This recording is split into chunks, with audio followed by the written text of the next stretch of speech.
Okay dear students, good evening, how are you. सबसे पहले तो I am just seeking pardon कि 2 to 3 minutes late हुआ technical glitches के कारण। कई बार क्या होता है कि टेक्नोलॉजी हमारे हाथ में नहीं होता है, हम क्लास पहले स्टार्ट करना चाहते हैं और क्लास स्टार्ट करने में थोड़ा सा लेट हो जाता है। तो क्लास लेट हो रहा हो तो आप लोग समझ लेना कुछ टेक्निकल प्रॉब्लम है, थोड़ा सा वेट कर लेना। सो माय स्टूडेंट्स, अब now I am coming to the point, and as I have told you yesterday, कि from today onwards I have to bring 5 MCQ questions, at least or minimum 5 MCQ questions, and you people are supposed to answer my question to make a response. आज आपका पहला ये 5 questions होगा। हम MCQ questions लाते रहेंगे और एक दिन पहले जो हमने पढ़ाया है उस पर वो क्वेश्चंस होंगे। मैं फिर एक बार अपना प्रोग्राम बता दूं कि आप लोग कवर कर रहे हो ancient and medieval history plus culture, दोनों में कोई विरोधाभास नहीं है। आपको जब तक एंशिएंट और मेडिवल हिस्ट्री का नॉलेज नहीं होगा तब तक कल्चर की समझ विकसित नहीं होगी। तो दोनों के बीच बहुत गहरा संबंध है। So my students, you have to get knowledge of ancient and medieval history along with culture, and the knowledge of both the subjects are not mutually contradictory, rather you can say supplementary to each other. Without the knowledge of ancient and medieval history, you cannot gain the knowledge of culture as well. लेकिन आप लोग एक चीज कभी miss मत करना, मेरे scheme को मत भूलना। अगर मेरे स्कीम को आप भूल गए तो मेरा पूरा प्रोग्राम स्पॉइल हो जाएगा। मैंने आपको बताया है कि हम लोग सिर्फ अकेला टॉपिक नहीं पढ़ेंगे, हम लोग इंटीग्रेटेड अप्रोच से पढ़ेंगे, ध्यान रखना है। तो with this purpose actually we have to develop an integrated approach to the study of history and culture. So we have divided history in different segments: political, economic, social and cultural. And the first of all we are going to cover the part first, prehistory and proto-history. There we have adopted a different formula: climatic change, technological change, change in livelihood, social change, social change and cultural change. मतलब सबसे पहले जलवायु संबंधी परिवर्तन, तकनीकी परिवर्तन, जीविकोपार्जन में परिवर्तन, सामाजिक संबंधों में परिवर्तन और सांस्कृतिक परिवर्तन। तो हम लोग इस फार्मूला से चले आएंगे आज कैलकुलिथिक पीरियड तक और ताम्रपाषाण काल तक। प्रीवियस क्लास में हमने बिल्कुल आपको क्लियर कर दिया है। फिर जब हमारा पार्ट 2 शुरू होगा वैदिक पीरियड से तो वहां फार्मूला बदल जाएगा, पार्ट 3 में भी आपका फार्मूला बदल जाएगा। तो ऐसे ही हम लोग चलेंगे। और दोनों स्टूडेंट्स, आप लोग ना बिल्कुल इंग्लिश मीडियम जो इंग्लिश में सुनना चाहते हो वो भी पेशेंस से रहना, हिंदी वाले भी। मेरी कोशिश होगी कि दोनों तरह के स्टूडेंट्स को मैं कैटर करूं, क्योंकि आप लोगों का इंग्लिश है मेरे लिए थोड़ा सा बर्डन और टैक्सिंग है, लेकिन हम मैनेज कर लेंगे। चलिए अब क्वेश्चन में ही देखिए, मैंने दोनों क्वेश्चन आमने सामने रख दिया है, हिंदी फिर इंग्लिश। अब शुरू करते हैं। हम अपना पहले आपको अपना प्लान बताते हैं कि कैसे करना है। हम क्वेश्चन पढ़ेंगे, आप लोगों को मिस्टर अंकुर हमारे बीच कम्युनिकेटिव ब्रिज का काम करेगा और कर सकते हो, और फिर वहीं से हम पूछेंगे आपसे, आप लोग मैक्सिमम लोग जो उत्तर बताएंगे हम उसको मिलाकर देखेंगे कि आपका उत्तर करेक्ट है नहीं। So let us start now. Question first, निम्नलिखित में कौन सा से काल पूर्व ऐतिहासिक काल से संबद्ध रहा है? एक पूरा पाषाण काल, दूसरा मध्य पाषाण काल, तीसरा हड़प्पा सभ्यता। ए केवल एक, बी 1 और 2, सी 2 और 3 और डी 1, 2 और 3। Which of the following periods have been associated with the prehistoric age? Point 1 Paleolithic period, 2 Mesolithic period, 3 Harappan civilization. Quote. Choice A 1 only, B 1 and 2, C 2 and 3, D 1, 2 and 3. My students, be fast. Maximum B. Maximum B. Yes, my students, you are correct, commendable. The first question you have done the correct answer. Choice number B is the correct answer. And what about website, Mr. Ankur? Yes, यहाँ पे भी।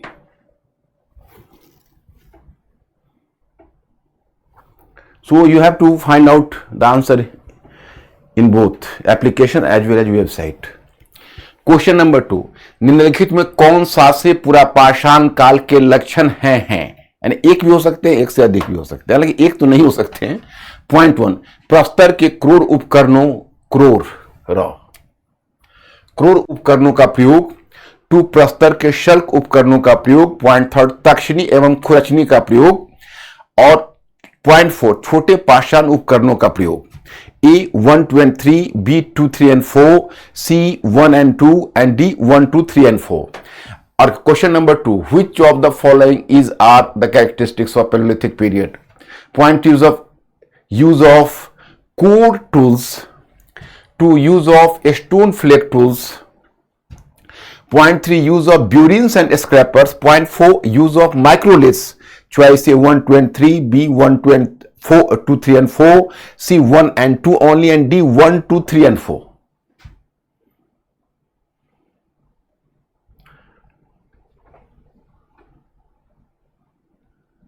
Website पे तो सी है, but application में ए और सी है। Application में ए और सी है। ये करेक्ट है, ये करेक्ट है, ये करेक्ट है, केवल ये गलत है। तो इसलिए आपका उत्तर होना चाहिए ए। ए इज द उत्तर, A is the answer. 1, 2 and 3। देखो, मैंने आपको बताया था, याद करो पूरा पाषाण काल में क्रोर उपकरण में आप याद करिए हैंड एक्स जो मद्रास संस्कृति से मिला है। दूसरा मैंने बताया था चॉपर चॉपिंग जो शोहन वैली से मिला है। और विदार निक्लिवरर ये क्रोर उपकरण हुए। शल्क में मैंने कहा उसके छोटे टुकड़े से बनाया जाता था शल्क, flakes. So you have come to know about flakes. तक्षणी और खुरचनी में मैंने कहा था ब्यूरिन्स एंड स्क्रैपर्स जो गुफाओं के इस पर ऊपर से जो पपड़ियां उतारी जाती थी, खाल उतारी जाती थी पेड़ से। और माइक्रोलिथ तो मेसोलिथिक पीरियड का है, तो ये तो गलत होना ही है। 1, 2 and 3 आंसर हुआ, यानी choice A is the correct answer. Mister Ankur, what is the situation of my students? Yes sir, ए आ रखा था एप्लीकेशन। ओके, क्वेश्चन नंबर 3, कथन 1, पहला धातु जिसका भारत में प्रयोग हुआ है वह तांबा था। रीजनिंग, भारत में लोहे की तुलना में तांबे के भंडार की प्रचुरता रही थी। देखो माय स्टूडेंट्स, रीजनिंग में आपके 4 चॉइसेस होंगे। इस चारों चॉइस को दिमाग में बैठा लो, क्योंकि मैं यही पूछता रहूंगा। हालांकि एग्जाम हॉल में वो बदल सकते हैं। मैं पूछूंगा ए और आर दोनों सत्य है और आर ए का सही स्पष्टीकरण है। बी, ए और आर दोनों सत्य है परंतु आर ए का सही स्पष्टीकरण नहीं है। एंड ए सत्य है लेकिन आर असत्य है। और डी, ए असत्य है लेकिन आर सत्य है। तो अब in English you have to move assertion A. The first metal which was used in India was copper. Reason, there was abundance of copper reserves in comparison to iron in India. Choice A, both A and R correct, and A is the correct expansion of R. B, both A and R correct, and but A is the not correct expansion of R. Choice C, A is correct but R is incorrect, and D, A is incorrect but R is correct. Maximum C.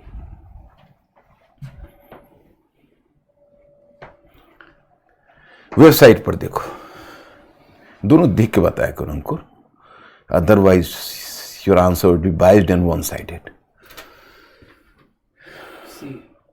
Choice number C, good, बहुत अच्छा performance किया आपने। देखो, भारत में लोहे की तुलना में तांबे के भंडार की प्रचुरता रही थी। There was abundance of copper reserves in comparison to iron in India. This is a wrong statement, ये गलत स्टेटमेंट है। अगर आप भंडार की बात करोगे तो आयरन का भंडार ज्यादा बड़ा था। The iron reserves were larger in quantity, but it was due to the fact because copper was the first metal to be used due to the fact it was having lower melting point. इसका कम गलनांक था, जो कल हम लोगों ने discuss किया। आप लोगों ने इस क्वेश्चन को करेक्ट करके सिद्ध कर दिया कि आपने नोटिस किया। क्वेश्चन नंबर 4, निम्नलिखित में कौन सा से नवपाषाण काल के लक्षण हैं? अब which of the following are the characteristics of Neolithic age? Point 1, खेती का आरंभ, बिगिनिंग ऑफ एग्रीकल्चर। पॉइंट 2, पशुपालन का आरंभ, डोमेस्टिकेशन ऑफ एनिमल्स।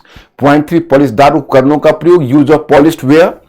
और अब आपके पास यहां पर चॉइसेस है, choice A 1 and 2, B only 1, C 1 and 3, and D 1, 2 and 3। तो ये आपका चॉइस है। अब आप इसको फाइंड आउट करिए।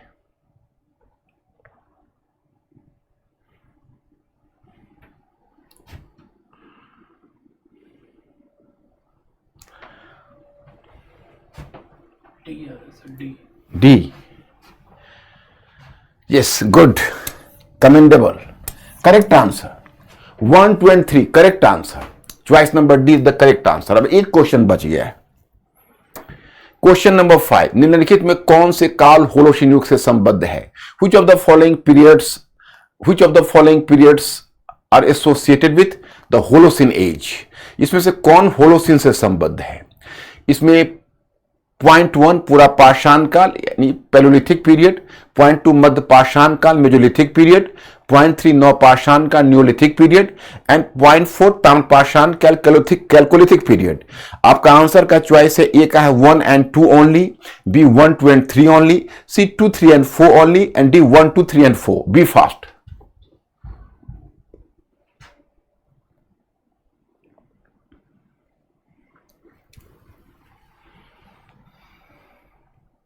C।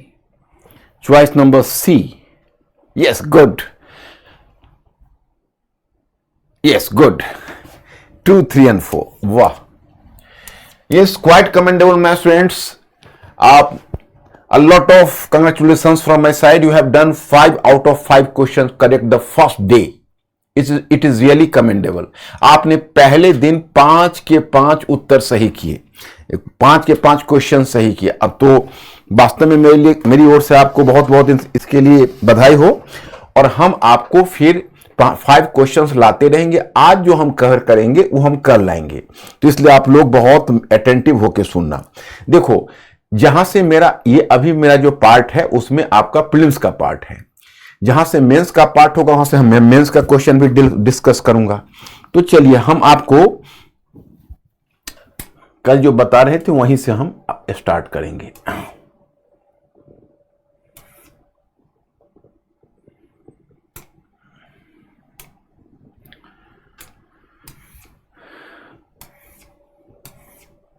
देखिए, कल हम लोगों ने जहां कवर किया था वहीं से हम कर। देखो, अब हम लोग आ गए कहां पता है? सोसाइटी के ऊपर आ गए। ये जीविकोपार्जन का साधन है और ये हो जाएगा, तो इससे पहले सामाजिक पर हम आ जाएंगे। सामाजिक परिवर्तन, अब यहां से सामाजिक परिवर्तन हमें पकड़ना है। चलिए, यहीं से मैं आपको लेता हूं।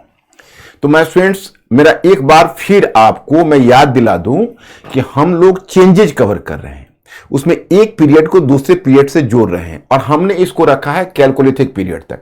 माने we have consciously just put it up to chalcolithic period. We have to deal with the topic Indus valley civilisation और Harappan civilisation separately, because this is a very important topic, the first urban revolution in Indian subcontinent. So we have to give extra focus over this topic. That's why I have earmarked this topic separately. मतलब हम लोग क्या कर रहे हैं कि हम लोग पूरा पाषाण काल से और ताम्र पाषाण काल तक का हम चेंज पहले देख ले रहे, फिर हम लोग को हड़प्पा सभ्यता कवर करना है, क्योंकि हड़प्पा सभ्यता के टॉपिक को हमने बिल्कुल अलग रखा है, क्योंकि वह एक बहुत अलग प्रकार की सभ्यता है। भारतीय उपमहाद्वीप में पहला नगरीकरण है, और मैं चाहता हूं कि आप लोग जो भी पढ़ें उसमें रीड, फील एंड थिंक, जो पढ़ें उसको सोचें और तब उस पर उसको महसूस करें और फिर उसको सोचें। तो चलिए, पहले हम अब आ गए हम change in social relations. Change in social relations, सामाजिक संबंधों में परिवर्तन। सामाजिक संबंधों में परिवर्तन। अब मैं स्टूडेंट देख लो, मैं जो भी चीज इंग्लिश में करता हूं हिंदी में भी करता हूं, दोनों में साथ साथ करता हूं, और दोनों के साथ बराबर कोशिश करता हूं बराबर जस्टिस हो। इसलिए अब कोई ये कंप्लेन मत करना कि इसमें हिंदी कम हो रहा है या इंग्लिश कम हो रहा है। चलिए, तो change in social relations. Okay, तो अब हम लोग इसमें करते हैं, सबसे पहले देखते हैं पैलोलिथिक पीरियड।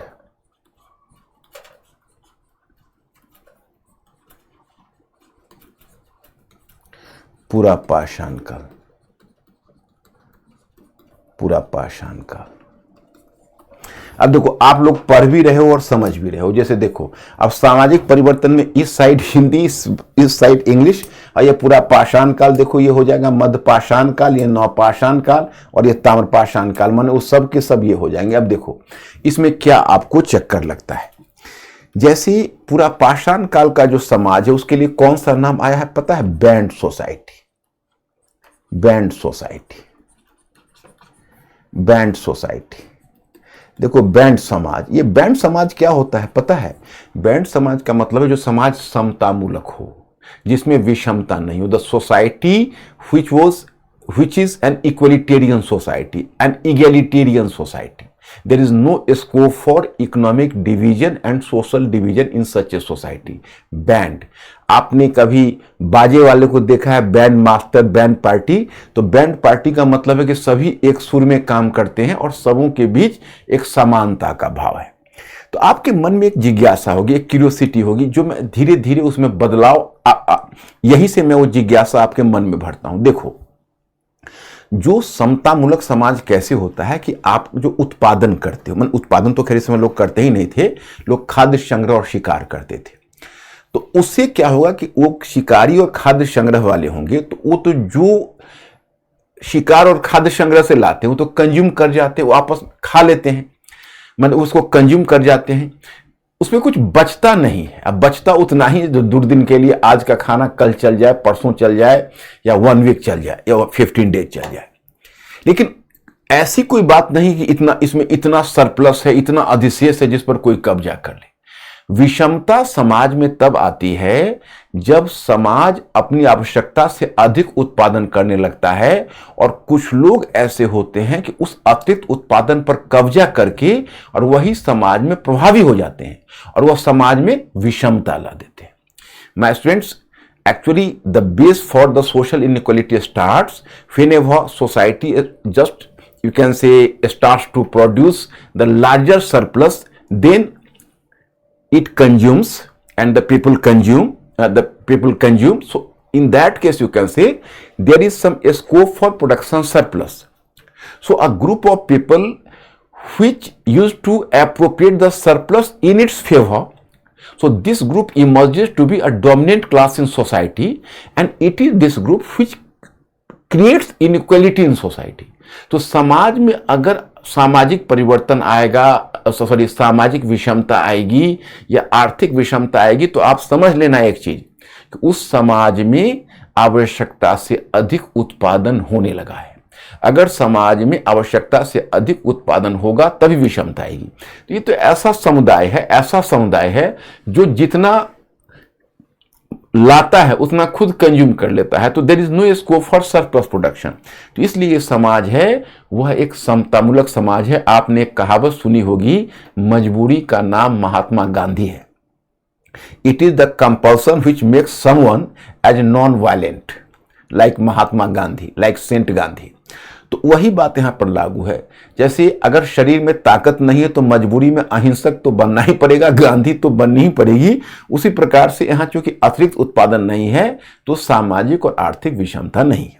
तो सोसाइटी बैंड सोसाइटी है। तो एक पहलू तो हुआ समाज समतामूलक। इस समाज में कितने लोग हैं? तो मैक्सिमम 40 से 50 लोग हैं, जो लोग मिलकर शिकार पर जाते हैं। जब वो शिकार पर जाते हैं तो शिकार का जो स्पॉट होता है, स्थल होता है, वहां पर कोई आदमी तात्कालिक नेता के रूप में उभर जाता है।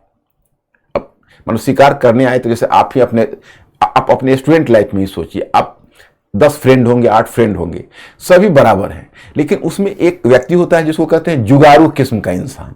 तो जो जुगाड़ू किस्म का इंसान होता है उसमें कुछ ऐसा हुनर होता है कि आपको लीड करना शुरू करेगा और आप फॉलो करना शुरू करोगे। But it does not mean that कि there is any sort of inequality among yourself. He was simply a manipulator and he is having the capability to lead you. The same happens in case of this band society. If a group was moving on the hunting spree, so it was on the spot, someone naturally emerges to be a leader.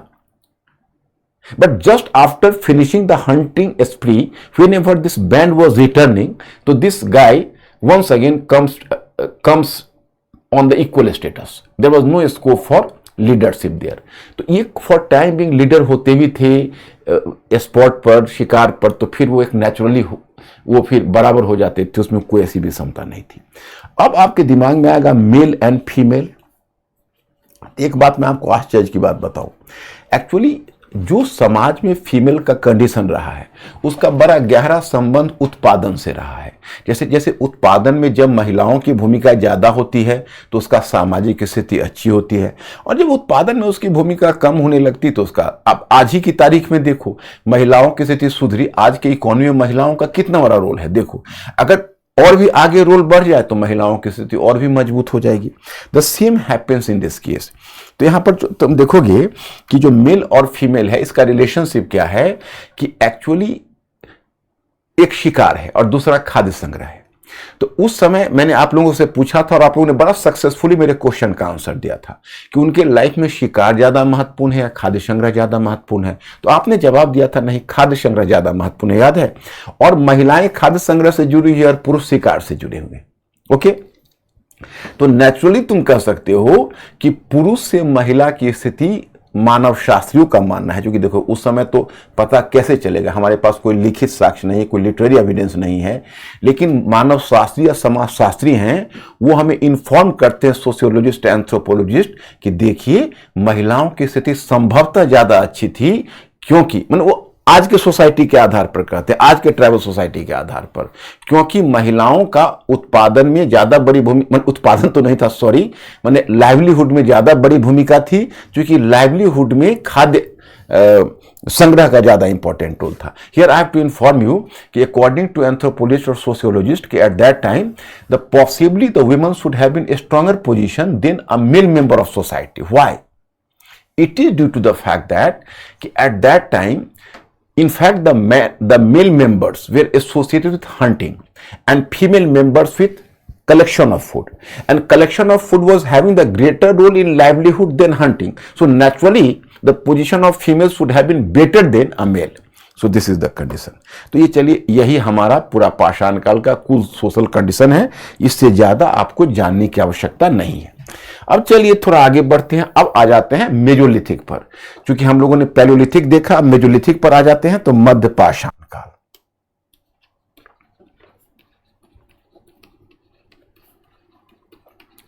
मध्य पाषाण काल,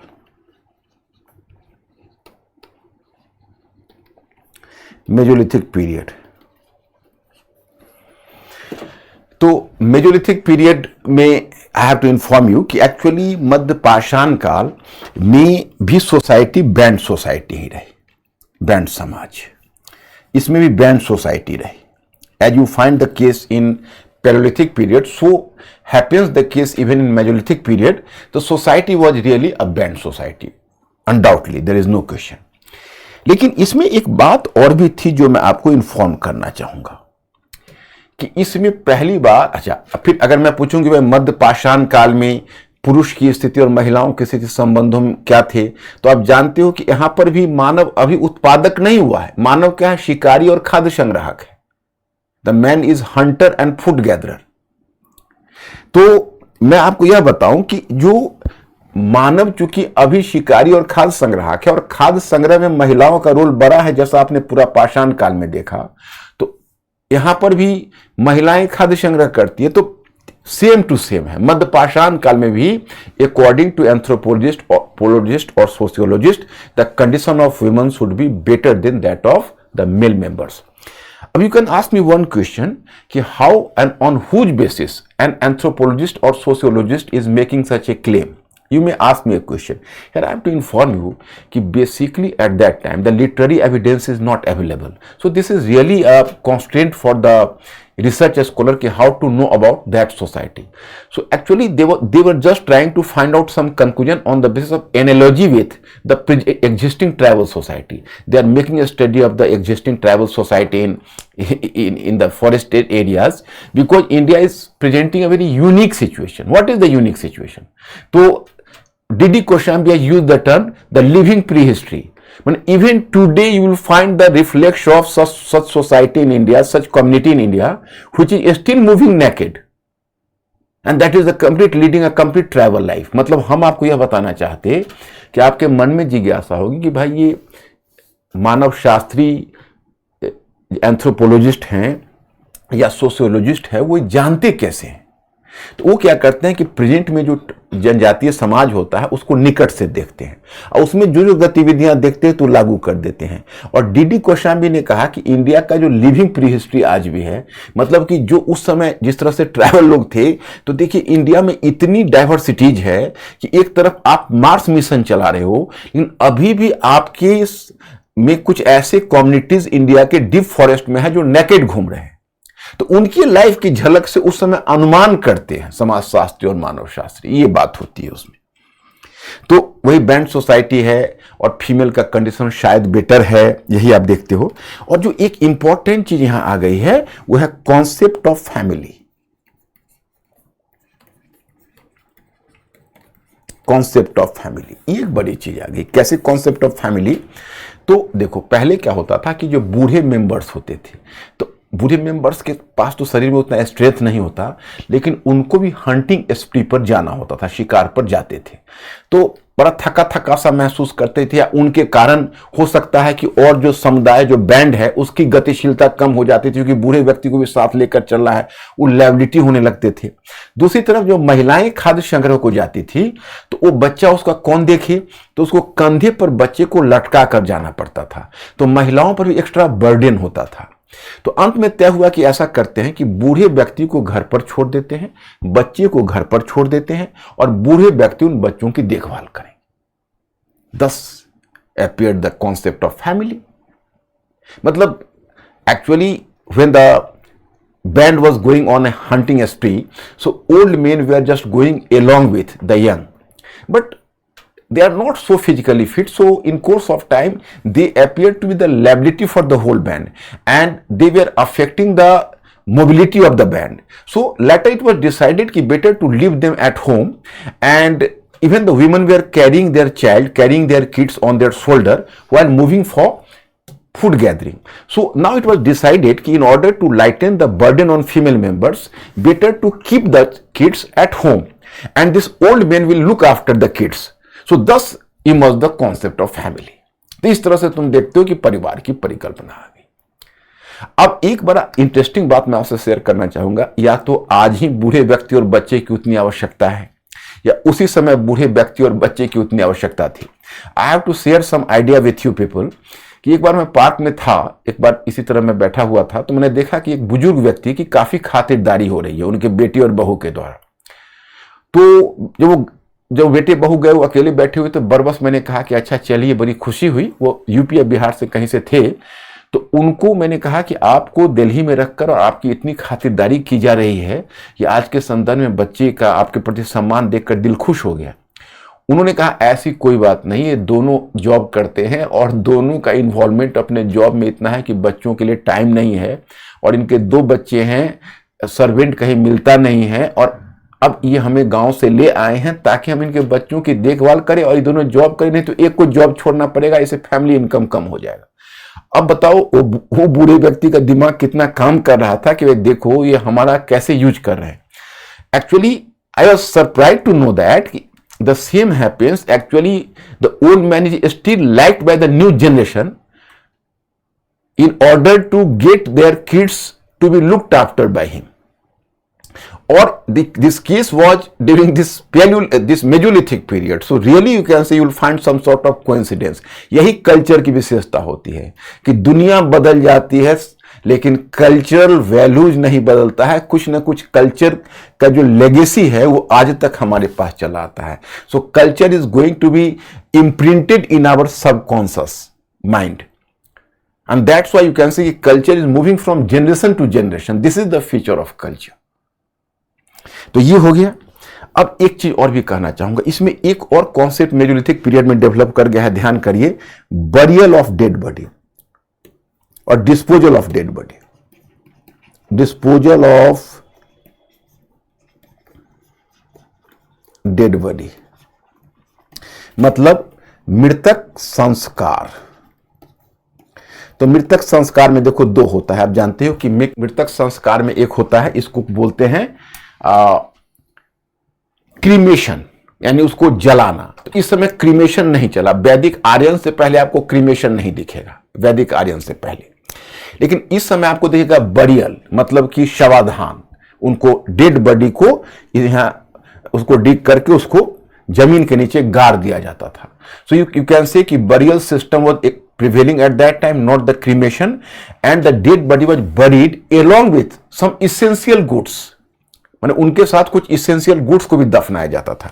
तो मैं यहां पर 2-3 चीजों पर आपकी निगाह देना चाहूंगा कि आखिर ये सिस्टम कैसे शुरू हुआ. जैसे पैलियोलिथिक पीरियड में क्या होता था कि डेड बॉडी को उठाते थे, फेंक देते थे. डेड बॉडी को बस खुले आकाश के नीचे उसको एक्सपोज कर देते थे, चील कौए खाते थे, जो बच जाते थे, बचे रहते थे, अपना समाप्त हो जाते थे. माने during paleolithic period they used to throw the dead body under the open sky and let them to be exposed by the natural phenomena. They were not doing anything for preserving the dead body. अब इन्होंने क्या किया कि पहली बार burial system start कर दिया. Now they started to bury the forefathers. So now question arises कि why did they move for burial system, or you can say the disposal of dead body. So my students, here you are informed for the fact that actually they used to move for the disposal of dead body, and one of the major reasons behind that, you can say कि basically they used to make a claim over the resources of their forefathers. For example, you can say there is the one Pater family. Pater family means the old man. So he was having control over the resources of some region. For example, resources means the turtles, the hunting, you can say hunting birds, etc. in a part of forest. So he was making the claim. So after his death, if his progeny is buried his body or do his, you can say the disposal of dead body in his own manner. So my students, then you will come to know कि after that he was making a claim over his private resources. So it was making the claim for private resources. They started this so-called the disposal of dead body or the burial system. मतलब मैं ये कहना चाहता आपको कि जैसे पहले कोई बूढ़े व्यक्ति होते थे तो किसी इलाके में अब रहते थे, तो वो मान लो अब एक तरह से हो जाती है ना, मान लो इधर भी रहते थे उधर भी, उसमें उतनी पॉपुलेशन तो थी नहीं, आपको पता है. तो मान लो इस एरिया में एक बुजुर्ग व्यक्ति रहते थे, तो इस एरिया में जो बर्ड्स था, जो कछुआ था, जो इस तरह के एनिमल्स होते थे, उस पर वो क्लेम करते थे कि देखो भाई इधर मैं हंटिंग करूंगा या इधर मैं फोरेजिंग करूंगा, मतलब फूड गैदरिंग करूंगा, आप उधर करो. तो एक आपस में क्या होता था, एक एडजस्टमेंट हो जाता था कि हम इस एरिया हमारा एरिया है, वो आपका एरिया है, वो आपका एरिया है. तो मैंने क्लेम ये ऐसे बनने लगा कि प्राइवेट प्रॉपर्टी तो नहीं थी, लैंड वैंड तो नहीं होता था उस समय. तो उसमें ऐसा होता कि उनके जो बच्चे होते थे, जैसे माने उनको 4 बेटे हैं, 5 पोते हैं, तो ये सब कुछ हैं, तो पहले उनका डेड बॉडी फेंक देते तो क्लेम उन्हीं के साथ खत्म हो जाता. अब उनके डेड बॉडी को प्रॉपर बरियल करने या संस्कार करने के आधार पर वो क्लेम करना उनके बच्चों ने शुरू कर दिया कि देखो भाई हम उनके खानदान के हैं, मतलब हम उनके उत्तराधिकारी हैं, तो अब इस एरिया पर हमारा नियंत्रण है. तो इस तरह से ये सिस्टम शुरू हुआ. मानव शास्त्री तो यही कहते हैं, एंथ्रोपोलॉजिस्ट. इसलिए अभी भी आप देखोगे एक चीज, किसी एरिया में, पता नहीं आप लोगों के एक्सपीरियंस है या नहीं, हमने ये फीचर देखा particularly you can say in Bihar and UP, that is prevailing. I can not say in other states की what is the tradition. I think even in MP और राजस्थान में भी, कि the son in law was not allowed to touch the dead body.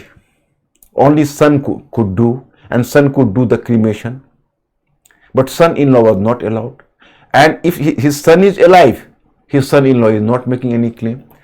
So it was really a matter of surprise for me ki why this tradition should have started or might have started, because after all son-in-law is just like the son, but why is he not allowed to touch the dead body? What can be reason behind that? So I came to the conclusion that earlier the son-in-law used to touch the body, sometime even he participated in the cremation, and then being the partial successor of this dead of his father-in-law, he might have made a claim over part of property. So for that fear, son didn't allow his own brother-in-law to touch the body so that he should not make a claim over the parental property, his parental property. मतलब मेरी बात आप समझे होंगे, मैं बता देता हूं. जैसे मुझे लगा कि भाई क्या होता है कि कोई व्यक्ति मरता है तो उसका दामाद को यह हक नहीं दिया जाता है कि उसके डेड बॉडी को टच करे या उसके क्रीमेशन में एक्टिवली पार्टिसिपेट करे. तो मैंने सोचा एंथ्रोपोलॉजिकल पॉइंट ऑफ व्यू से भाई इसकी क्या वजह हो सकती है, तो मुझे वही मेजोलिथिक पीरियड की बात याद आ गई, या मेजोलिथिक के बाद ये चलता ही रह गया ये कि होता ये होगा कि जो उसको अंतिम संस्कार करते हैं उनके प्रॉपर्टी पर क्लेम करते हैं। तो लगता होगा कि अगर दामाद अंतिम संस्कार में हिस्सा ले लिया तो वो भी उनके प्रॉपर्टी पर बेटे के साथ क्लेम करना शुरू कर देगा। तो इसी डर से दामाद को यह अनुमति नहीं मिलती और वही परंपरा चली आ, क्योंकि संस्कृति तो जल्दी बदलती नहीं, आपको पता है, इसलिए वो परंपरा आज तक चली आ रही। तो खैर चलिए, ये तो हो गया आपको मेजोलिथिक। अब you are coming to neolithic. Neolithic period, neolithic and chalcolithic. Neolithic period यानी नवपाषाण काल।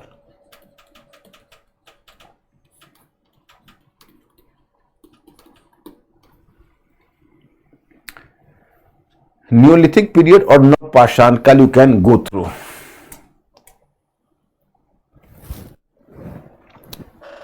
न्यूलिथिक पीरियड और नवपाषाण काल। So here you can make the claim for neolithic period और नवपाषाण काल।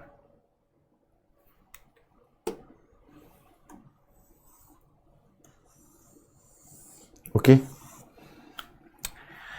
My students, during this period, you will come to know that the human beings started a settled life. Agriculture started, domestication of animals started, and what you know as a village society. So this village society came into existence for the first time during Neolithic period, because now the people have to do the cultivation. They had to carry the agriculture. So obviously you can say it was not possible to lead a nomadic life. So obviously you can say he just settled, you can say he started to lead a settled life. मतलब मैं आपको ये बताना चाहता कि actually अब तो खेती करनी है, तो खेती करने के लिए आपको एक जगह पर बसना होगा। क्योंकि इस काल में खेती शुरू हुई तो बसे बसाए गांव अब आने लगे। अब एक कम्युनिटी थी जो सेटल लाइफ जीने लगी, तो जिसको गांव या विलेज का कॉन्सेप्ट कहते हो, इस काल में डेवलप होना शुरू हो जाएगा। और कैलकोलिथिक पीरियड में यही ट्रेंड ज्यादा प्रोमिनेंट होगा। कैलकोलिथिक में आपको पता होगा कि यही ट्रेंड ज्यादा प्रोमिनेंट होगा। तो क्या हुआ कि अब उनको सेटल लाइफ जीना है और डोमेस्टिकेशन ऑफ एनिमल्स भी है, मतलब वो पशुपालन और कृषि शुरू हो गई। अब जब पशुपालन और कृषि शुरू हुई तो अब अनाज को रखाने के लिए आप देखोगे इसमें बहुत सारा आपको चेंज थोड़ा सा नजर आएगा। नवपाषाण काल से देखो, मैं तो आपको ये सजेस्ट करूंगा कि नवपाषाण काल टू कैलकोलिथिक,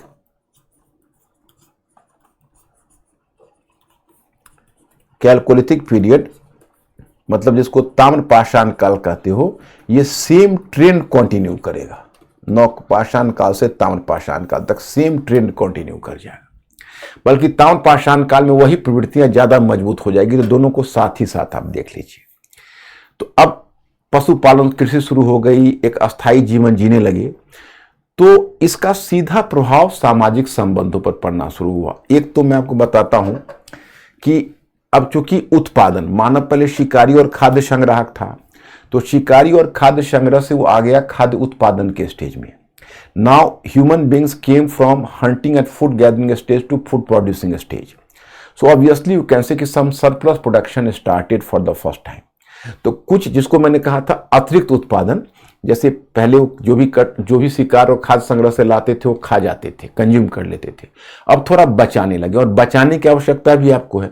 आप खेती कर रहे हैं तो आपको बीज तो बचाना पड़ेगा, क्योंकि अगले साल वही सीड्स के रूप में, बीज के रूप में आप उसका प्रयोग करोगे खेती के लिए, तो थोड़ा आपको बीज बचाना पड़ेगा। दूसरा क्या है कि आपका उत्पादन आपकी आवश्यकता से अधिक होगा, तो एक चीज का प्रयोग देखोगे इसमें शुरू हो गया, उसको कहते हैं मृदभांड। इस मृदभांड सबसे घबराना मत, in English that is called potteries. Potteries का मतलब है कि आज भी आप कुम्हारों के घर पर एक मिट्टी का बर्तन जो पकाकर बनाते थे, वो आपने रियल लाइफ में देखा होगा। रियल लाइफ में जरूर देखा होगा, घर आप तो देखा होगा जिसमें लोग पानी वानी रखते हैं। तो उसी तरह से हांडी बनाते थे और जिससे खाना पकाते थे, खाना भी पकाने के लिए यूज करते थे, और अनाज वगैरह, ग्रेन्स वगैरह रखने के लिए यूज करते थे पहले, कि भाई उस पॉटरीज में अनाज, जो अतिरिक्त अनाज है उसको बचा के रख दिया, उसमें खाना भी बनाया। तो they were using the different sorts of potteries. तो here I have to inform you कि in fact they started to accumulate some surplus production, and surplus production were initially stored in the potteries, and they were put into pottery, but surplus was going to be swelled up. माने तो the surplus was going to be, you can say, in larger quantity. तो in that case they developed even granary. They developed the granary and the grains were placed into granary. मतलब मैं आपको ये बताना चाहता हूं कि जैसे पहले तो उनको जो थोड़ा बहुत सरप्लस आया, थोड़ा बहुत अतिरिक्त उत्पादन आया, तो उसको तो उन्होंने पॉटरीज में ही रख दिया, मतलब मृदभांडों में सुरक्षित, मृदभांड उसको बोलते हैं, सुरक्षित रख दिया। लेकिन जब उससे ज्यादा प्रोडक्शन आने लगा तो ग्रेनरीज कहते हैं धान्य कोठार को, जैसे अन्नागार जिसको बोलते हो, तो फिर अन्नागार बनाने लगे वो, तो अन्नागार में रखने लगे। तो अब मैं आपको बताना चाहता हूं कि मैंने पहले ही आपको कहा है कि अगर सोसाइटी ज्यादा उत्पादन, अपनी आवश्यकता से अधिक उत्पादन पैदा करता है तो फिर आर्थिक और सामाजिक विषमता होना आवश्यक है, उसको आप रोक नहीं पाओगे। क्यों? इसलिए आर्थिक विषमता आएगी क्योंकि जब आर्थिक विषमता, कुछ लोग जो अतिरिक्त उत्पादन है उस पर कब्जा कर लेंगे तो आर्थिक विषमता आएगी, और आर्थिक विषमता आएगी तो सामाजिक विषमता भी आएगी। तो पहली बात तो मैं आपको कहूंगा कि नियोलिथिक पीरियड में, नियोलिथिक यानी नवपाषाण काल में सोसाइटी में विषमता आने लगी, इनइक्वालिटी आने लगी, नियोलिथिक पीरियड। और यही ट्रेंड कैल्कोलिथिक में और भी ज्यादा कंटिन्यू करेगा। कैल्कोलिथिक पीरियड में, जो नियोलिथिक पीरियड में आपने जो सोशल इनइक्वालिटी देखी, so that was going to be more pronounced and galloped in chalcolithic period. तो एक तो इस ट्रेंड को आप देखो, तो देखो जो सोसाइटी में जब विषमता आने लगती है तो जो डेवलपमेंट होता है कैसे होता है, जैसे आपने पूरा पाषाण काल और मध्य पाषाण काल में देखा, उसको बोलते हैं बैंड सोसाइटी। बैंड सोसाइटी का मतलब होता है जो एक समतामूलक समाज है। इसको मैं कैसे करूँ, आपको जो दिखे, मैं आपको साइड कर देता हूं तो आपको दिखेगा ऐसे। जैसे पहले इनको बोलते हैं बैंड सोसाइटी।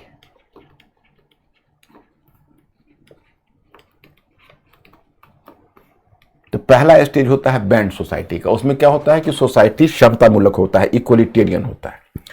और जो फिर बैंड सोसाइटी का स्टेज होता है उसके बाद फिर आता है, उसको बोलते हैं चीफडम। चीफडम कहते हैं मुखिया तंत्र को। मुखिया तंत्र का मतलब हुआ, इसको हिंदी में कहते हैं मुखिया तंत्र। मुखिया तंत्र का मतलब हुआ कि there is the rise of an elite class in society and he started to dominate in society. तो जैसे पहले सोसाइटी समतामूलक होगी तो बैंड सोसाइटी होगी, फिर अगला स्टेज आएगा मुखिया तंत्र का जिसको चीफडम कहते हो। और जब बहुत सरप्लस होने लगेगा, अभी इंतजार करो, इतिहास में मैं आपको बताऊंगा, बहुत ज्यादा सरप्लस होने लगेगा, तब जो स्टेज आता है उस स्टेज को कहते हैं मोनार्की। मोनार्की, तब उसको राजतंत्र बोलेंगे, इसको राजतंत्र बोलेंगे। लेकिन मैं स्टूडेंट, राजतंत्र के लिए आपको बहुत वेट करना पड़ेगा। तो कुल मिलाकर नियोलिथिक पीरियड में थोड़ा कम और कैल्कोलिथिक पीरियड में ज्यादा, यानी नवपाषाण काल में थोड़ा कम और ताम्रपाषाण काल में थोड़ा ज्यादा मुखिया तंत्र का विकास हुआ। मुखिया तंत्र का विकास हुआ। ओके। और अब देखिए, एक तो ये चेंज हुआ। दूसरा चेंज क्या हो रहा है कि पहले लोग तो नोमाडिक लाइफ जीते थे, घुमक्कर जीवन जीते थे। तो घुमक्कर जीवन टफ होता है, और जो कृषक समाज होता है, जब लोग अस्थायी जीवन जीने लगते हैं तो थोड़ा सा लाइफ इजी होता है, क्योंकि आप सेटल लाइफ जीते हो। विशेषकर महिलाओं के जीवन में थोड़ा सा अवकाश आता है, क्योंकि अब उसको खाद्य संग्रह पर नहीं जाना पाता। अब घर पर वो अपने बच्चों की देखभाल करती है। यकीनन पूरा पाषाण काल और मध्य पाषाण काल की तुलना में नवपाषाण काल और ताम्रपाषाण काल में महिलाओं की सामाजिक दशा में गिरावट आई होगी, क्योंकि अब उसका जो पहले खाद्य संग्रह में जो भूमिका थी वो कम हो रही है। हाँ, एक काम है, महिलाओं का अभी भी रोल है, क्योंकि अब पशुपालन होता है। तो पशुपालन में पुरुष चले जाते हैं पशुओं को लेकर चराने, तो महिलाएं जो घर पर होती है गोबर पाथती है, उसके जो क्या कहोगे, उसके जो काउ पेन है, काउ पेन मतलब जहां पर पशु बांधे जाते हैं, एनिमल पेन, तो वहां पर उसको सफाई करती है जहां पशुओं को रखा जाता है। खटाल जिसको बोलते हो, तो उसकी सफाई करती है। तो ये सब करने से महिलाओं का भी रोल है, अभी रोल खत्म नहीं हुआ है, लेकिन जाहिर है कि पूरा पाषाण काल, मध्य पाषाण काल में ज्यादा महत्वपूर्ण रोल था, अभी पुरुषों का रोल ज्यादा महत्वपूर्ण बढ़ने लगा है। But the burden on here I have to inform you कि actually when they started to lead a settle life, so there was definitely the lightening of burden on the life of women and the old men. Even the old men were slightly relaxed because their life became slightly easy, so they were in comfortable position. Second चीज है कि जो community की feeling है वो और strong हुई, क्योंकि वो विलेज में रहने लगे। पहले नोमाडिक में तो आप चलो एक नोमाड है दूसरा नोमाड है, मतलब घुमक्कर लोग है, कभी इधर से बिछड़ के उधर चले गए, उधर से बिछड़ के उधर चले गए। अब now they started to lead a settle life, so better bond of fellow feeling developed among them. So you can say a sense of community became stronger. A sense of community became stronger during this period. समुदाय की भावना पहले से ज्यादा मजबूत हुई। A sense of community. So that is the point. And the third point I have to inform you कि actually they are leading a settled life. They are leading a social life. So obviously when that was the social life, but here you can say that is a settled life. So it was going to human beings slightly more sociable. They developed the concept of neighborhood and so on. So point is कि actually अब you are having the grains at your home. Apart from you can say the consumption, you have having some saved grains or preserved grains. So now the people started to give gift to each other in the form of grains. So gift giving started in a village life. Number one. Number two, now they used to organize a feast, the night feast, when there is the common foods and the you can say common this feast जिसको भोज बोलते हो, so that had to take place. So in this way, up to Neolithic period, the situation improved a lot and they started to lead a very settled life and comfortable life, slightly comfortable than the Mesolithic period and you can say Paleolithic period. तो Neolithic और Chalcolithic में यही trend ज्यादा strong होगा।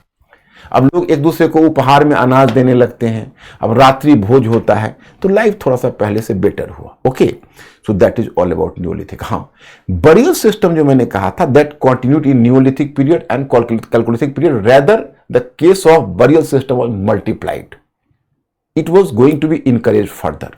और burial system में mesolithic period से ही एक और चीज है जो मैं उसमें आपको बताना भूल गया था। बरियल सिस्टम बोलते हैं शवाधान को, हिंदी में उसको क्या बोलते हैं, शवाधान।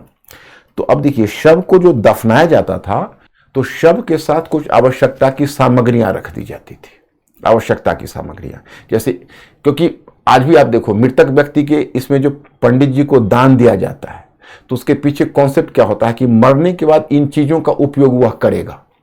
तो अगर कोई मृतक व्यक्ति होता था तो उसके साथ कुछ आवश्यकता की सामग्रियां दफनाई जाती थी कि ये जीव जो जिंदगी के माने मृत्यु के बाद का जो जीवन है उसमें इन सामग्रियों की से आवश्यकता होगी। So here my students, I have to inform you कि actually they are just given you can say some whenever the dead body was buried, so along with dead body some essential goods were buried because there was a common perception among the people कि in life after death these things would be required by him. So according to fulfill his requirement, the essential goods had to be buried. It is giving a hint towards another phenomena. Now suppose you are going to make an observation of the things placed in the dead body, placed along with dead body in burial system. So you will come to the conclusion that this is a rich man and this is a poor man. Why? On which basis? On the basis that if the quality of the things, quality of the goods, grave goods, the quality of grave goods, whenever you are observing the quality of grave goods, so then you will come to the conclusion that this should be slightly better, well placed in society because the quality of grave goods are better in one grave than in another. मतलब आप समझ गए होंगे, जैसे मान लीजिए कि जो मृतक के साथ उसकी सामग्रियां दफनाई जाती है तो क्वालिटी ऑफ गुड्स तो अच्छा और बुरा हो सकता है ना। तो कुछ डेड बॉडी के साथ देखोगे अच्छे क्वालिटी के गुड्स हैं, कुछ डेड बॉडी के साथ देखोगे अरे ये तो बड़ा घटिया किस्म है। तो इसका मतलब है कि जिसके पास अच्छी क्वालिटी का गुड्स है वो ज्यादा रिच सोसाइटी से, मतलब रिचर सेक्शन से जुड़ा होगा, ज्यादा धनी होगा। तो ये, और दूसरी बात है कि इससे लाइफ आफ्टर डेथ का कॉन्सेप्ट भी तो आपको मिल रहा है कि मरने के बाद भी कोई जीवन है। इसका मतलब लोगों ने धारणा विकसित कर ली थी। तो this is all about society my students. Mister Ankur inform me if my students are okay, any difficulty, मैं स्टूडेंट थोड़ा सा हिंट करिए आप कि आप ओके हैं, तो फिर मैं आपको कल्चर पर ले चलूं। लास्ट कल्चर है।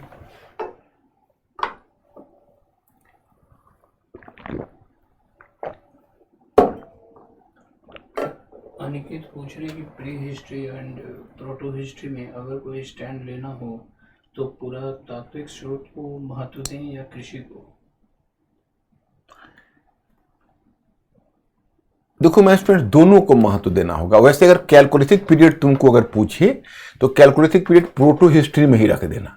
अनिकेत, तुम्हारा क्वेश्चन वैलिड है कि अगर पुरातात्विक, अगर पूरा पाषाण काल ना, यस, पूरा पाषाण काल, उसमें अगर तुमको डिफरेंस पूछे तो थोड़ा सा इंपॉर्टेंस तो तुमको दोनों को देना होगा। ये कहना मुश्किल है, ये डिफिकल्ट है, मैं मान रहा हूं कि लिटरेरी एविडेंस वाला भी एक थियरी तुमको मैंने बताई हुई है और दूसरा बताई हुई है एग्रीकल्चर वाली। तो ये ब्लड पिक्चर है, थोड़ा सा इसमें स्पष्ट तस्वीर यहां नहीं है। तो कैलकुलिथिक को भी ले लेना आप प्रोटो हिस्ट्री में, ताम्रपाषाण काल को।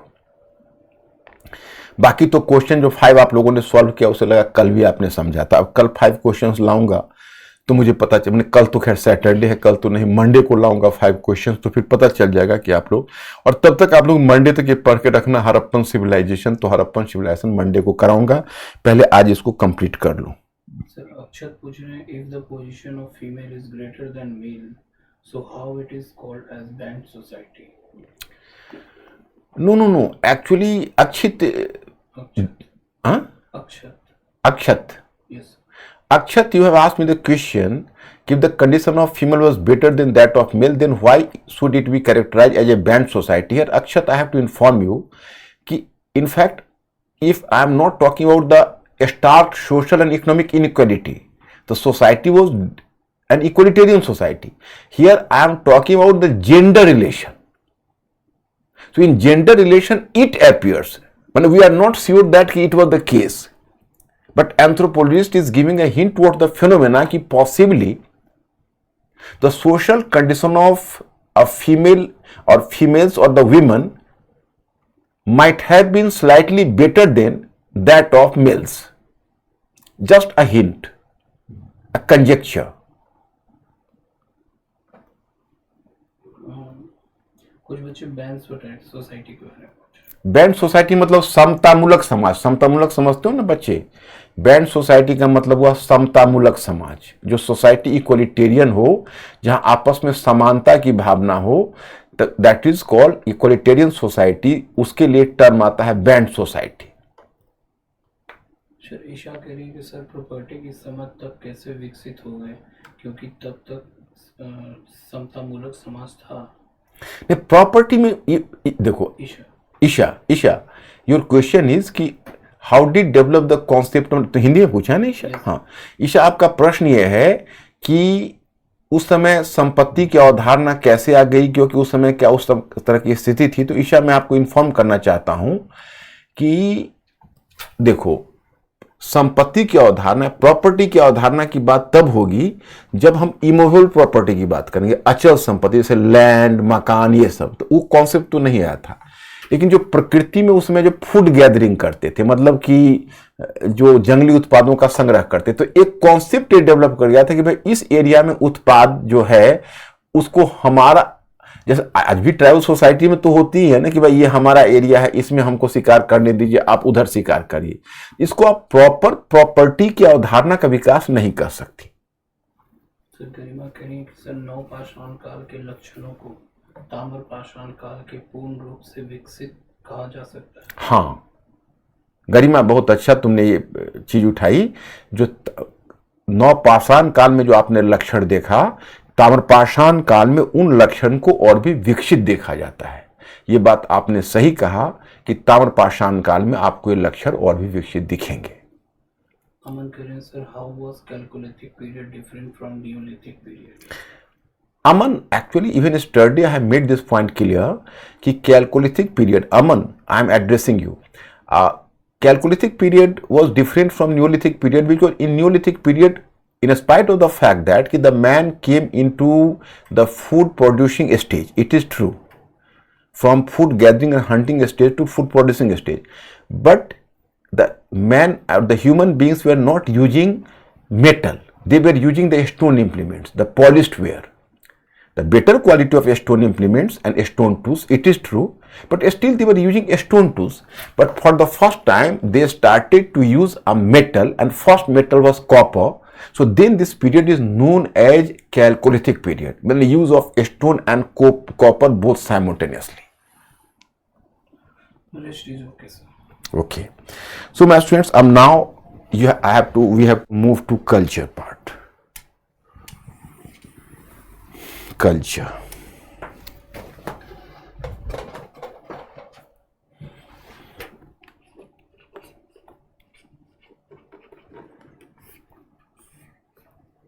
Culture.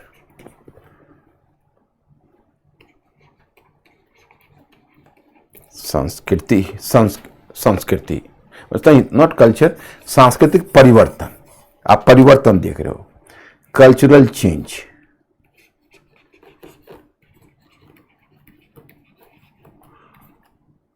सांस्कृतिक परिवर्तन.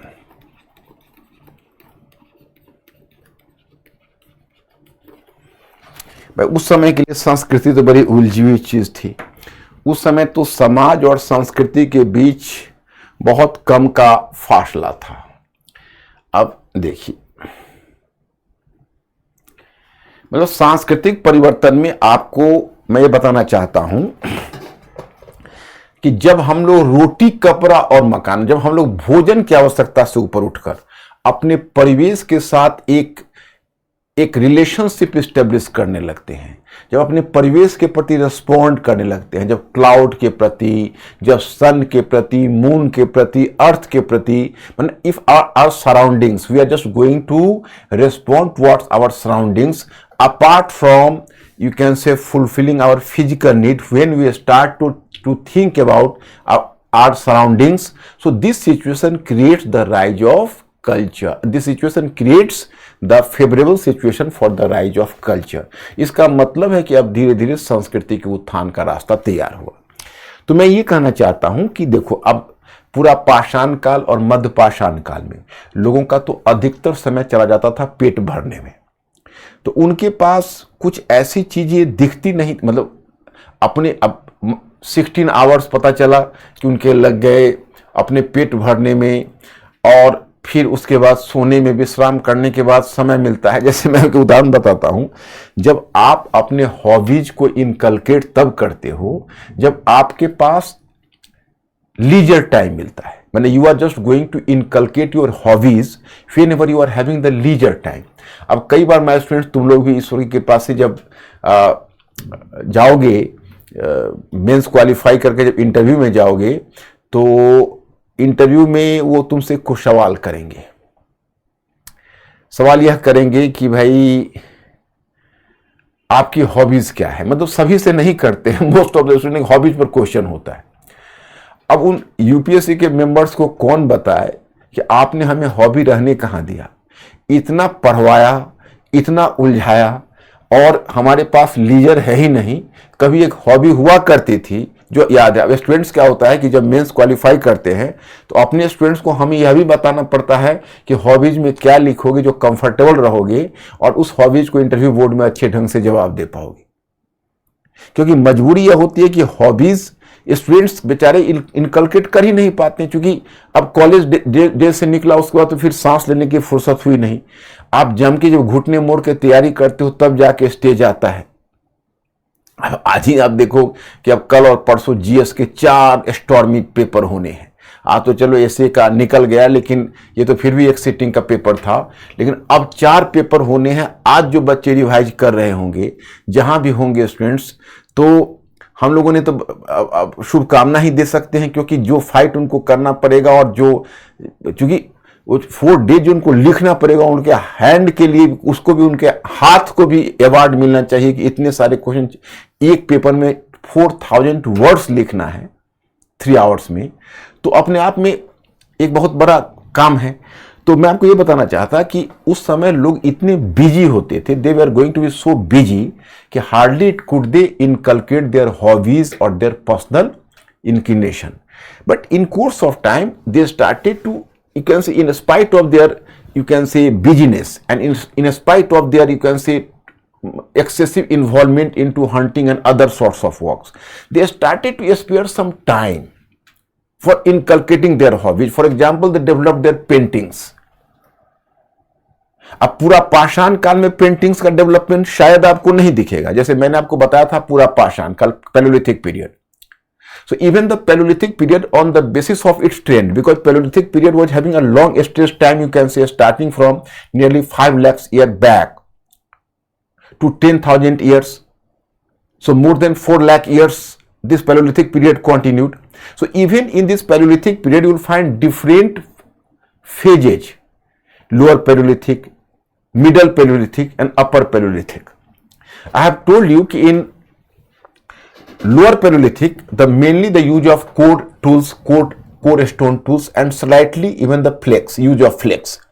In Mesolithic period, the flex came into larger use, and in upper Paleolithic period, through the flex tools, they developed burins and scrapers. Burins means, burins का होता था, उसको कहते थे बेधनी भी कहते थे या तक्षनी भी बोलते थे. तक्षनी का मतलब हुआ कि सपोज करिए, मैं आपको बताता हूं, ये आपका वॉल है, ओके, इसको ऐसे समझिए, ये आपका मान लीजिए प्लेन वॉल है. तो वॉल में क्या था कि बेधनी से आप इसको काट काट के शेप देके पेंटिंग्स बना देते हो, इसको उसी तक्षनी से. That is called ब्यूरिन्स.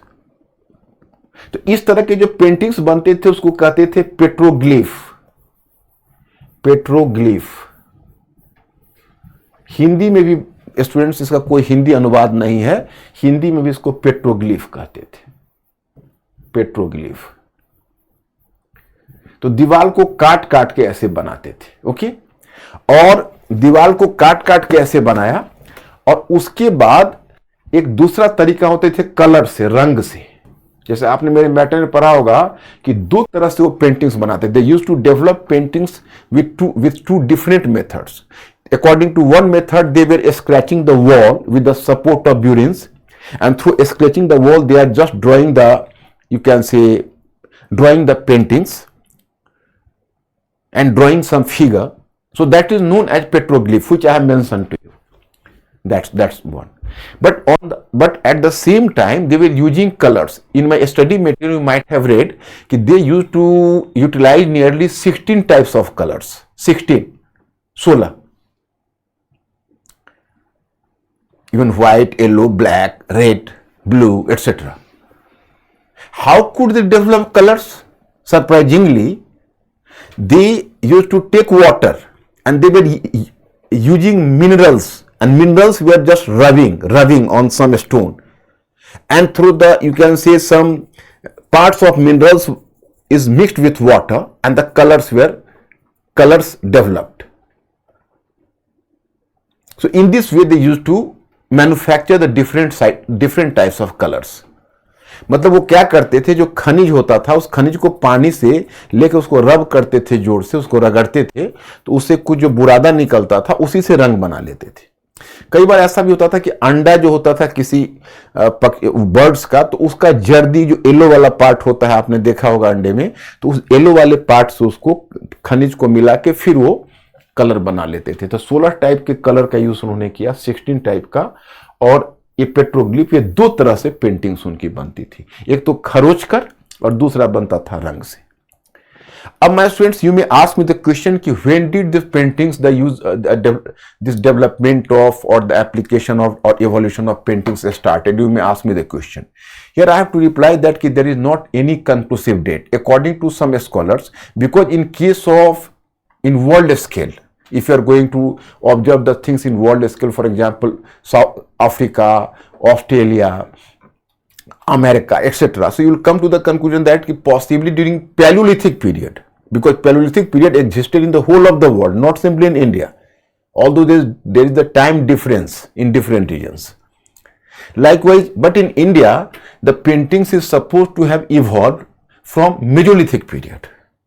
So most of the historians have come to the conclusion that from Mesolithic period. Some scholars believe that even in India, In upper Paleolithic period possibly started from 50,000 BCE onwards, and Mesolithic from 10,000 BCE onwards.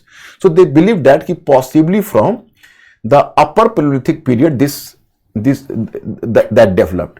लेकिन मतलब एक विचार यह है कि शायद यह उत्तर पूरा पाषाण काल से यह पेंटिंग्स इवॉल्व किया होगा, लेकिन नहीं, मोस्ट ऑफ द जो विचार है वो है कि नहीं, मेजोलिथिक मध्य पाषाण काल से ही। और यहां पर मैंने रीजन वाइज आपको दे दिया है ताकि आपको दिक्कत ना हो। जैसे मैंने आपको बता दिया है कि वैश्विक संदर्भ में चित्रकला का विकास पूरा पाषाण काल से ही माना जाता है। यूरोप, ऑस्ट्रेलिया और अफ्रीका आदि महाद्वीपों से हमें ये चित्र मिले हैं। भारत के संदर्भ में एक दृष्टिकोण यह कहता है कि मध्य प्रदेश में भीमबेटका, देखो ये जगह है, इस जगह का नाम आप याद रखना, मध्य प्रदेश में भीमबेटका के कुछ चित्र पूरा पाषाण काल की उत्तर अवस्था से जुड़े हुए हैं, परंतु सामान्य धारणा यह है कि भारत में चित्रकला का स्पष्ट साक्ष्य मध्य पाषाण काल में आकर मिलता है। In the global context, the development of painting is believed to start from, believed to have started from the Paleolithic period itself. We have got these pictures from continents like Europe, Australia, and Africa. In context of India, according to one view, that some of the paintings at Bhimbetka in Madhya Pradesh are associated with upper Paleolithic period, but the general belief is that clear evidence of painting in India is found in the Mesolithic period. तो ये आपका अब मध्य पाषाण काल में कैसे चित्र बनाए गए तो आपको बताया गया। इसमें प्राय दो प्रकार से चित्र बनते थे, गुफा की दीवार अथवा प्रस्तर को खुरच कर। या तो आप गुफा के अंदर जाइए तो गुफा के दीवार को खुरचिए, या गुफा से बाहर पत्थर रखा हुआ उसको खुरच के आप बनाते हैं। इन दोनों को पेट्रोग्लिफ कहा जाता था। These paintings came into existence in two forms, in the form of petroglyph, in engraving on wall or caves, and painting. In the painting, अब इसमें 16 प्रकार के रंगों का विवरण मिलता है। ये चित्र या तो गुफाओं के अंदर बनाए जाते थे या गुफा से बाहर चट्टानों पर, या तो आपको गुफा के अंदर बनते थे या रॉक्स आउटसाइड द केव, इस तरह के चित्र बनाते थे। आप कहोगे कि भाई मध्य, जैसे अब आपको दो तीन बातों की जिज्ञासा होगी कि भाई ये जो मेजोलिथिक पेंटिंग्स, तो मेजोलिथिक पेंटिंग्स कई जगहों से मिला है। जैसे आप देखोगे एक तो भीमबेटका से भी मिला है। अगर मेजोलिथिक पेंटिंग्स देखोगे तो भीमबेटका कहां है तो मध्य प्रदेश में, एमपी में भीमबेटका। सॉरी, दूसरा कहां मिला है तो दूसरा आप कहोगे कि मिर्जापुर के पास सुहागी घाट है। भारत का सबसे प्राचीन पेंटिंग सुहागी घाट से मिली है। सुहागी घाट है कहां तो मिर्जापुर, यूपी मिर्जापुर अपने नाम सुना होगा। तो दूसरा आपको सुहागी घाट मिर्जापुर, सुहागी घाट नाम है। उसके बाद आपको उड़ीसा में संभलपुर से मिला है। जैसे उड़ीसा जगह आप देखते हो संभलपुर, एक संभलपुर जगह है और एक सुंदरगढ़ जगह है। इन सब से ये पेंटिंग्स मिली है। अब आपको जिज्ञासा होगी कि भाई आखिर उस पेंटिंग्स का सब्जेक्ट क्या था, वो क्या सब्जेक्ट, मतलब कौन सा विषय पेंटिंग्स में बनाते थे। तो मैंने यहां पर दे दिया शिकार के दृश्य। The paintings gives a glimpse of community life, इससे आपको कम्युनिटी लाइफ की झलक मिलती है। सामूहिक हंटिंग सीन्स, शिकार के दृश्य होता था।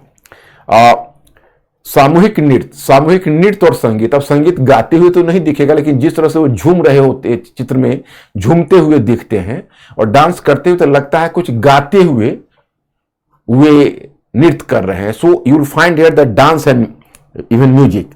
एंड गर्भवती महिलाओं के चित्र, some pregnant women is also portrait in this paintings, you know. और in fact the women were cradling their kids, so even the kids are being cradled by women, माने बच्चे पाले जा रहे हैं माता के द्वारा, को शिशु को पाले जाने, वो भी दृश्य है। डिफरेंट एनिमल्स का दृश्य है। उछलते हुए बंदर का दृश्य है, एक बंदर उछल रहा है। दौड़ते हुए चीता का दृश्य है, running tiger, just jumping monkeys, all paintings you will find visible.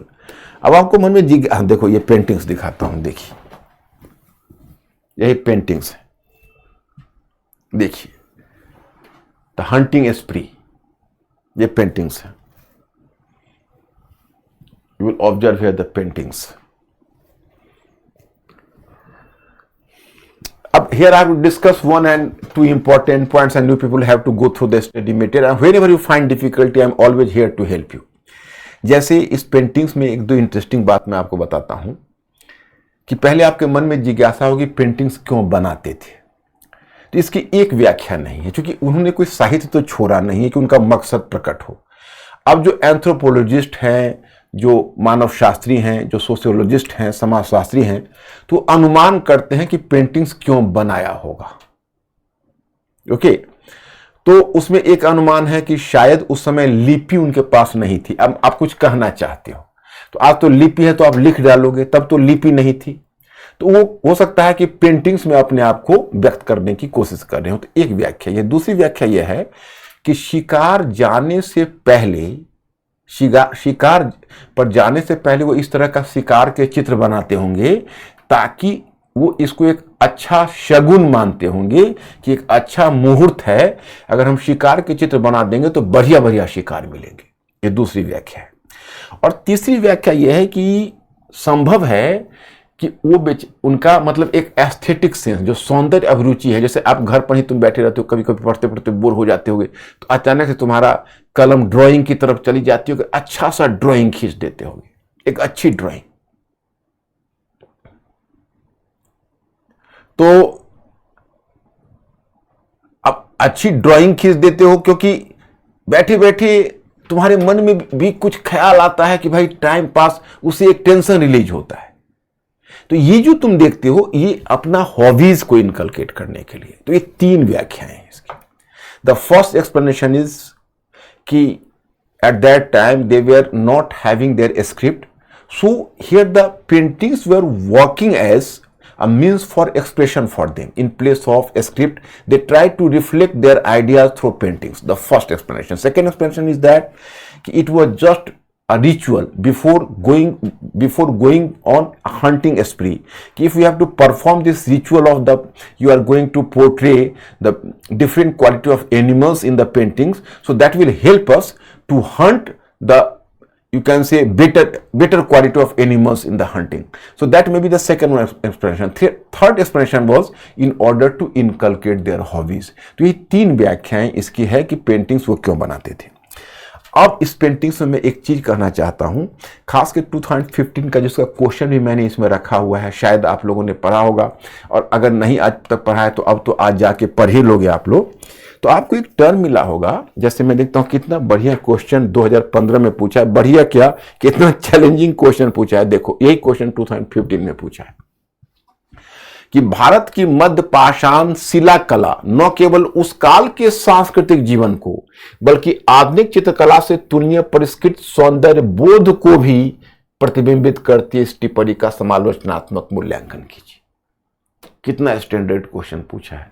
हमें अपने स्टूडेंट्स को देखो, question, rock paintings of the Mesolithic period in India represent not only the cultural life of that period but also the sophisticated aesthetic sense comparable to the modern paintings. Critically evaluate this comment. My students, I am always encouraging my students to be a thinking creature. It is for the fear कि actually you are taking a formal education, you are moving formally, but UPSC will not allow to move you formally. UPSC is quite different things, you know. Because whenever they are putting the question, their questions are going to be more and more applied, more and more inferential. You cannot find out the direct answer. So how to answer the question? जब आप question को देखेंगे तो आपको पता चलेगा कि इसका तो डायरेक्ट आंसर हम कर ही नहीं सकते। ये 2015 का क्वेश्चन है, मैंने ईयर भी ईयर मार्क कर दिया यूपीएससी का। तो अब उस समय के सांस्कृतिक जीवन और सौंदर्य बोध, तो सांस्कृतिक जीवन तो चलो शिकार के दृश्य है, समारोह के दृश्य है, दावत के दृश्य है, माता के द्वारा बच्चे पाले जाने का दृश्य है, तो सांस्कृतिक जीवन की झलक मिलती है। अब सौंदर्य बोध कैसे मिलता है? आपको याद होगा मैंने पहले क्लास में आपको बताया था, सत्यम शिवम सुंदरम। सौंदर्य बोध का मतलब यह हुआ कि हमारी वह सोच जो मानव कल्याण से जुड़ी हुई है, जो हमें मानव बनाती है, सौंदर्य बोध हुआ है। जैसे देखो, हम और आप कई कहानी सुनते हैं कि भाई एक एनिमल ने दूसरे एनिमल के लिए भी सैक्रिफाइस कर दिया, पता नहीं, आंखों से देखा नहीं है, लेकिन पंचतंत्र की कथा में ऐसा बहुत सुनी है, तो ह्यूमन बींग्स ने उसको क्रिएट किया होगा। लेकिन एनिमल के द्वारा एनिमल भी एक सेंस ऑफ लॉस फील करता है, उसका भी कपल अगर मर जाता है तो भी थोड़ा कष्ट भोग करता है, लेकिन उसको इंसान की तरफ फीलिंग नहीं होती है कि दूसरे के लिए बहुत सैक्रिफाइस करे। हम इंसान हैं, हमारे मन में दूसरे के प्रति करुणा का भाव जगता है, कई बार दूसरों की भलाई के लिए क्रोध का भाव जगता है। अगर किसी और के साथ अन्याय हो रहा है तो हम अन्याय के लिए खड़े हो जाते हैं, कई बार अपनी जान को भी जोखिम में डाल के किसी को अन्याय से बचाने का प्रयत्न करते हैं। हम किसी के लिए प्रेम का फीलिंग रखते हैं और उसके लिए कोई बड़ा से बड़ा त्याग करने के लिए तैयार हो जाते हैं, हम मानव। तो ये जो है ना, यही सौंदर्य बोध है। और जब वह सौंदर्य बोध कला में व्यक्त होती है, उसको एस्थेटिक सेंस बोलते हैं। तो कहोगे भाई प्राचीन काल के लोगों में क्या ये एस्थेटिक सेंस था, उस पर आते हैं। First of all, make me clear in English. You people may ask me the question कि what is aesthetic sense. So here I have to inform you कि we are having certain feelings which are making us human. For example, a sense of compassion, a sense of love, intense love, and a sense of sacrifice for this love. If love is lust, that is not human instinct, that is animal instinct. But if love is sacrifice, that is human instinct. If we are having a feeling of sacrifice for the others, if we are even going to be furious for ensuring justice to other people, so all these such and progressive feelings are aesthetic sense. And when the feelings are reflected in contemporary literature and art, that is reflective of our aesthetic sense. तो ये इसका मतलब होता है। अब जैसे इस paintings में मानव शास्त्री क्या बोलते हैं मैं बताता हूं। 2-3 बातें बोलते हैं। कहते हैं देखिए, अब मानव शास्त्री तो अनुमान ही करते हैं। कहते हैं कि देखिए, ये हंटिंग स्प्री पर जो जाते हैं तो एक तो ये समूह में जाते हैं। कोई इंडिविजुअल चित्रकार अपना फोटो नहीं डलवाना चाहता है। क्यों नहीं डलवाना चाहता है? अकेला नहीं, समूह में, नंबर 1। नंबर 2 कहा कि देखिए, जो मेल जो हंटिंग पर जाते हैं उनका जो बॉडी का रिप्रेजेंटेशन है वो सिंबॉलिक है। उनका शरीर है वो माचिस की तिल्ली की तरह दिखाते हैं। ये एग्जैक्ट बॉडी नहीं है, इमेजिनरी बॉडी है। जैसे वो देखो, मैं बताता हूं, ये इमेजिनरी बॉडी है जैसे। लेकिन देखो, विमेन का फिगर कहते हैं, ये मानव शास्त्री बोलते हैं, एंथ्रोपोलॉजिस्ट, कि जो फीमेल का फिगर है वो भरा पूरा शरीर है, भरा पूरा शरीर है। और जो मेल का फिगर है वो काठी या माचिस की तरह है, माचिस की तिल्ली की तरह। तो इसका मतलब है कि जो मेल मेंबर्स है जो शिकार पर जाते हैं, ये एंथ्रोपोलॉजिस्ट बोलते हैं, तो शिकार करते हैं, शिकार निशाना बनाते हैं एनिमल्स का। एनिमल्स चित्कार करते हैं, उनकी ब्लीडिंग होती है, उनको दर्द होता है। तो शायद इन बातों से इनको दर्द होता है और इन बातों से इनको मतलब कष्ट होता है कि हाँ मैंने मार दिया, खून बह रहा है, वो चित्कार रहे हैं। तो इसलिए वो अकेला अपना पिक्चर नहीं देना चाहते हैं, अकेला अपना पोर्ट्रेचर नहीं देना चाहते हैं और ना ही अपने भरा पूरा शरीर देना चाहते हैं, बस एक सिंबॉलिक रिप्रेजेंटेशन देना चाहते हैं। अब माय स्टूडेंट्स, अगर ऐसा सही है तो इसका मतलब है उनमें करुणा का भाव, दया का भाव जग रहा है। और मानव जब पेट भरने के लिए संघर्ष कर रहा है तब उसको एनिमल्स के प्रति अगर करुणा का भाव जग रहा है तो ये सौंदर्य बोध है, एस्थेटिक सेंस। अब now I am repeating in English. Actually, according to anthropologists, कि when the human beings are moving on hunting spree, so normally you will find such paintings. No hunter prefers to make and to get his portrayal as an individual hunter. They prefer to be represented collectively. Number 1. Number 2, they didn't prefer to give their actual body shape. rather the symbolic representation of the body. It means कि they didn't try to portray themselves as the party of the killer of animals, and possibly in course of hunting, when the animals were killed, they were crying, they were moving, and the hunters were just observing the profuse bleeding of animals. So all these activities are going to move them as human beings, and they developed a sense of compassion for animals. So that's why they didn't prefer to get the total representation in the hunting spree. तो उनका जो ये feeling इस तरह की जो आती है, तो इसको एंथ्रोपोलॉजिस्ट कहते हैं कि इसका मतलब है कि उनमें एक एस्थेटिक सेंस जग रहा है। इसके अलावा माता के द्वारा बच्चे को पाले जाने का दृश्य, क्रैडलिंग ऑफ किड्स बाय मदर, जैसे नृत्य का दृश्य है, तो नृत्य में क्या है? ताल है, गति, movement. So that is, if you are going to record this गति, जो लय, नृत्य में क्या है? जीवन में लय की तलाश है. आर्ट क्या खोजता है? लय की तलाश है, रिदम. लोग तबला बजाते हैं, क्या है? लय की तलाश है. प्रकृति में क्या है? लय की तलाश है. तुम प्रकृति में पेंटिंग्स बनाते हो, क्या है? लय की तलाश है. मैं स्टूडेंट्स, अब ये मैं समझ रहा हूं, ये क्वेश्चन थोड़ा कॉम्प्लेक्स है, लेकिन इसके लिए रोटी कपड़ा और मकान के अलावा कुछ सोचना पड़ेगा, तभी इस क्वेश्चन का उत्तर मिल पाएगा. तो ये जो लय की तलाश है, जो चीजें हैं, दैट इज एस्थेटिक सेंस.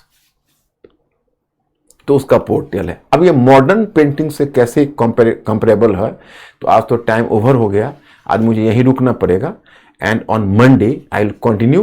तो it will take at least 15 minutes, and after that we have to move for Harappan civilisation. So on Monday you people have to be prepared on Harappan civilization as well. आप लोगों को हड़प्पा सभ्यता पर भी तैयार करना है. हम लगभग 15 मिनट इसमें और लगेंगे, उसके बाद मैं हड़प्पा सभ्यता का टॉपिक कवर करूंगा. सो my students, very nice meeting, and on Monday I'll see you with 5 MCQ questions. I hope you people will answer the questions and you will make a serious revision. So for today I am stopping here. Thank you very much and good night.